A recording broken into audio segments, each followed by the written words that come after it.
നമസ്കാരം. കേരളത്തിലെ സാധാരണക്കാരുടെ ജീവിതത്തിൽ സഹകരണ പ്രസ്ഥാനങ്ങൾക്കുള്ള പങ്ക് എത്ര വലുതാണെന്ന് നമ്മൾ ചിന്തിച്ചിട്ടുണ്ടോ? ശരിക്കും പറഞ്ഞാൽ അതൊരു വലിയ കഥയാണ്.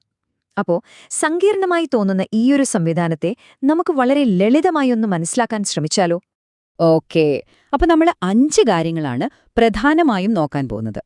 ഒരു കർഷകന് കൃഷി തുടങ്ങാൻ പണം കിട്ടുന്നത് എവിടെ നിന്നാണ് എന്നുള്ള ആ ഒരു ബേസിക് ചോദ്യത്തിൽ നിന്ന് നമ്മൾ തുടങ്ങും.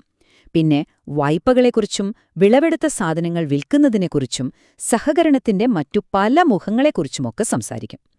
അവസാനം ഇത്രയും വലിയൊരു സിസ്റ്റത്തിന് ആരാണ് നിയന്ത്രിക്കുന്നതെന്നും നോക്കാം. ശരി, നമുക്ക് ആദ്യത്തെ ഭാഗത്തേക്ക് കടക്കാം.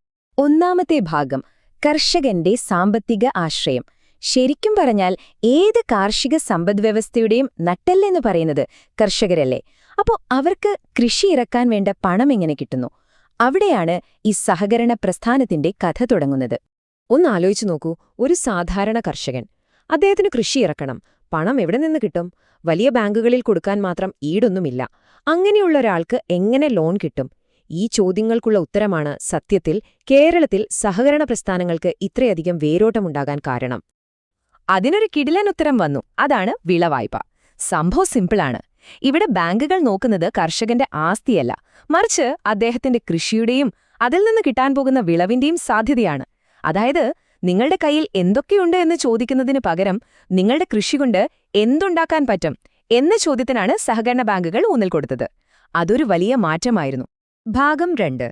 വായ്പകൾ. ലളിതമായ ഒരു വിശദീകരണം. അപ്പോ ഈ വിളവായ്പ എന്ന ആശയം എങ്ങനെയാണ് പ്രാക്ടിക്കലായി വർക്ക് ചെയ്യുന്നത്? കർഷകരിലേക്ക് പണം എത്താനുള്ള വഴികൾ എന്തൊക്കെയാണെന്ന് നമുക്കൊന്ന് നോക്കാം. കിസാൻ ക്രെഡിറ്റ് കാർഡ് വന്നതോടെ കാര്യങ്ങൾ ശരിക്കും മാറി. ഒന്ന് ആലോചിച്ചു നോക്കിക്കേ. ഓരോ തവണ ലോണിനു വേണ്ടി അപേക്ഷിച്ച് നടന്നിരുന്ന കർഷകന് ഒരു കാർഡ് കിട്ടുന്നു. അതിൽ നിന്ന് ആവശ്യമുള്ളപ്പോൾ പണമെടുക്കാം. എടുത്ത പൈസയ്ക്ക് മാത്രം പലിശ കൊടുത്താൽ മതി. കടലാസ് പണികൾ കുറഞ്ഞു. കറക്റ്റ് സമയത്ത് കയ്യിൽ പണം കിട്ടാനും തുടങ്ങി. എന്നാലും ലോണല്ലേ, ഒരു ഉറപ്പ് വേണ്ടേ? അതിനാണ് ഗഹാൻ എന്നൊരു സംവിധാനം. ഇത് നമ്മൾ സാധാരണ കാണുന്ന പോലെ വസ്തു പണയപ്പെടുത്തുന്ന ഒരു വലിയ പ്രോസസ്സല്ല. വളരെ ലളിതമായി കർഷകന്റെ ഭൂമിയിന്മേൽ സംഘത്തിനൊരു നിയമപരമായ അവകാശം രേഖപ്പെടുത്തുന്നു. അത്രയുള്ളൂ. വായ്പ തിരിച്ചടയ്ക്കുമ്പോൾ ആ അവകാശം തനിയെ ഇല്ലാതാവുകയും ചെയ്യും. ഇത് കാണുമ്പോൾ കുറേ സ്റ്റെപ്പുകളുണ്ടെന്ന് തോന്നാം, അല്ലേ?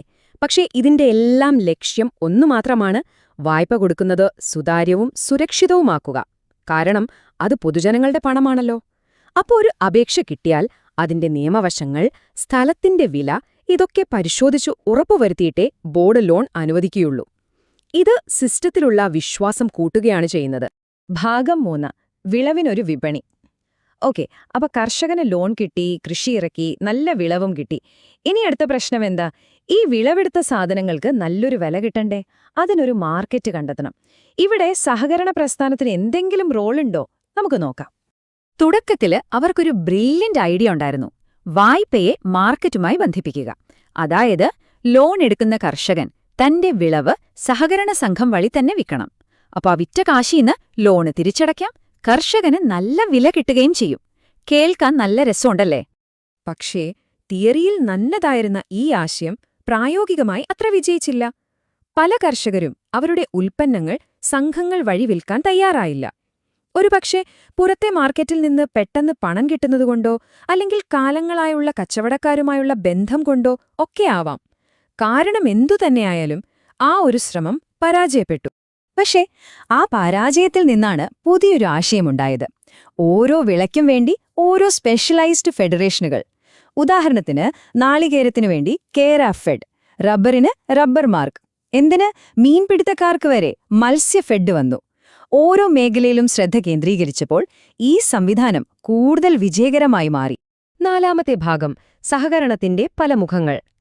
ഇനി നമ്മൾ കാണാൻ പോകുന്നത് ഈ സഹകരണമെന്ന ആശയം കൃഷിയിൽ മാത്രം ഒതുങ്ങി നിന്നില്ല എന്നതാണ്. അത് നമ്മുടെ ജീവിതത്തിന്റെ എല്ലാ മേഖലകളിലേക്കും പടർന്നു. ചില ഉദാഹരണങ്ങൾ നോക്കുമ്പോൾ നമുക്ക് ശരിക്കും അതിശയം തോന്നും. നമ്മളെപ്പോലുള്ള സാധാരണക്കാർക്ക് വേണ്ടി സഹകരണ സംഘങ്ങൾ എങ്ങനെയാണ് മാർക്കറ്റിൽ ഇടപെടുന്നത് എന്നതിന്റെ ഏറ്റവും നല്ല ഉദാഹരണമാണിത്. പുറത്ത് മാർക്കറ്റിൽ സാധനങ്ങൾക്ക് തീപിടിച്ച വിലയാവുമ്പോൾ സഹകരണ സ്റ്റോറുകൾ ക്രിയാത്മക വില എന്ന പോളിസിയിലൂടെ വില കുറച്ച സാധനങ്ങൾ തരും. ഇതിന്റെ പ്രധാന ലക്ഷ്യം ലാഭമുണ്ടാക്കലല്ല, മറിച്ച് വിലക്കയറ്റം പിടിച്ചു നിർത്തി ജനങ്ങൾക്കൊരു ആശ്വാസം നൽകുക എന്നതാണ്. ഈ സഹകരണമെന്ന ആശയം എത്രമാത്രം വൈവിധ്യമാണെന്ന് നോക്കിക്കേ. ഇന്ത്യയിലെ ഏറ്റവും വലിയ ലേബർ കോൺട്രാക്ട് സൊസൈറ്റികളിലൊന്നായ ഊരാളുങ്ങൽ മുതൽ നമ്മുടെ എഴുത്തുകാർക്കു വേണ്ടി തുടങ്ങിയ സാഹിത്യപ്രവർത്തക സഹകരണ സംഘം വരെ, കൈത്തറി തൊഴിലാളികൾക്ക് ഹാൻഡെക്സ്, സ്ത്രീകൾക്ക് വനിതാ ഫെഡ്. ശരിക്കും പറഞ്ഞാൽ ഓരോ കൂട്ടം ആളുകൾക്കും താങ്ങും തണലുമാകാൻ ഓരോ സഹകരണ മാതൃകയുണ്ടിവിടെ. 5ാമത്തെ ഭാഗം, നിയന്ത്രിക്കുന്ന സ്ഥാപനങ്ങൾ. അപ്പോ ഇത്രയും വലിയ ആയിരക്കണക്കിന് സഹകരണ സംഘങ്ങളൊക്കെയുണ്ട്. ഈ വലിയ നെറ്റ്വർക്കിന് വേണ്ട പണം കൊടുക്കുന്നതും ഇവരുടെ പ്രവർത്തനങ്ങളെല്ലാം ശരിയായ രീതിയിലാണോ എന്ന് നോക്കുന്നതും ആരാണിതിനെയെല്ലാം നിയന്ത്രിക്കുന്നത്? ഈ സഹകരണ പ്രസ്ഥാനം എന്ന വലിയൊരു മരമുണ്ടെങ്കിൽ അതിന്റെ വേരുകൾക്ക് വെള്ളവും വളവും നൽകുന്ന ഒരു ദേശീയ സ്ഥാപനമുണ്ട്. നമ്മുടെ രാജ്യത്തെ ഗ്രാമീണ മേഖലയുടെ സാമ്പത്തിക നട്ടെല്ല് എന്ന് തന്നെ പറയാവുന്ന ഒരു സ്ഥാപനം. ആ സ്ഥാപനത്തിന്റെ പേരാണ് നബാർഡ്, അതായത് national bank for agriculture and rural development. ഇന്ത്യയിലെ കൃഷിയുടെയും ഗ്രാമവികസനത്തിന്റെയും കാര്യങ്ങൾ നോക്കുന്ന ഏറ്റവും പ്രധാനപ്പെട്ട ബാങ്ക്. നബാർഡിന്റെ വരവ് പെട്ടെന്നൊരു സുപ്രഭാതത്തിലായിരുന്നില്ല. ഗ്രാമീണ മേഖലയിലെ വായ്പാ പ്രശ്നങ്ങളെക്കുറിച്ച് പഠിക്കാൻ റിസർവ് ബാങ്ക് ഒരു കമ്മിറ്റിയെ വെച്ചു. അവരുടെ വിശദമായ റിപ്പോർട്ടിന്റെ അടിസ്ഥാനത്തിലാണ് 1982 നബാർഡ് നിലവിൽ വന്നത്. അതായത് വളരെ ആലോചിച്ച് ഒരു കൃത്യമായ ലക്ഷ്യത്തോടെ തുടങ്ങിയ ഒരു സ്ഥാപനമാണിത്. നബാർഡിന്റെ ജോലി പണം കൊടുക്കുന്നതിൽ മാത്രം തീരുന്നില്ല. അതൊരു വഴികാട്ടി കൂടിയാണ്, ഒരു സൂപ്പർവൈസർ കൂടിയാണ്. താഴെത്തട്ടിലുള്ള ഒരു സഹകരണ ബാങ്കിന്റെ പ്രവർത്തനം ശരിയാണോ എന്ന് പരിശോധിക്കുന്നത് മുതൽ രാജ്യത്തെ വലിയ ഗ്രാമീണ വികസന പദ്ധതികൾ നടപ്പിലാക്കുന്നതുവരെ ഗ്രാമീണ ഇന്ത്യയുടെ സാമ്പത്തിക കാര്യങ്ങൾ നിയന്ത്രിക്കുന്ന ഒരു കേന്ദ്ര ശക്തിയാണ് നബാർഡ്. അപ്പോ നമ്മൾ മനസ്സിലാക്കേണ്ട ഏറ്റവും പ്രധാനപ്പെട്ട കാര്യം ഇതാണ്. ഒറ്റപ്പെട്ട ഒരു കർഷകന് കൊടുക്കുന്ന ചെറിയൊരു വിളവായ്പയിൽ നിന്ന് തുടങ്ങി നാടിന്റെ വലിയ വികസന പദ്ധതികൾക്ക് വരെ പണം നൽകുന്ന ഒരു സമ്പൂർണ്ണ സാമ്പത്തിക ജീവനടിയാണ് ഈ സഹകരണ സംവിധാനം. ഗ്രാമീണ സമ്പദ്വ്യവസ്ഥയുടെ എല്ലാ തലങ്ങളെയും അത് തൊട്ടുനിൽക്കുന്നു.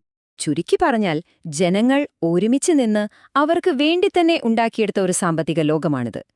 പതിറ്റാണ്ടുകളായി വളർന്നു വലുതായ ഈ സഹകരണ പ്രസ്ഥാനം ഇന്നത്തെ ഈ ആധുനിക കാലത്തെ വെല്ലുവിളികളെ നേരിടാൻ എത്രത്തോളം സജ്ജമാണ്? അതൊരു വലിയ ചോദ്യമാണല്ലേ? ഇതിനെക്കുറിച്ച് ചിന്തിക്കാൻ ഞാൻ നിങ്ങളെ ക്ഷണിക്കുന്നു. നിങ്ങളുടെ അഭിപ്രായങ്ങൾ തീർച്ചയായും വിലപ്പെട്ടതാണ്. ഇത്രയും നേരം കണ്ടതിന് ഒരുപാട് നന്ദി.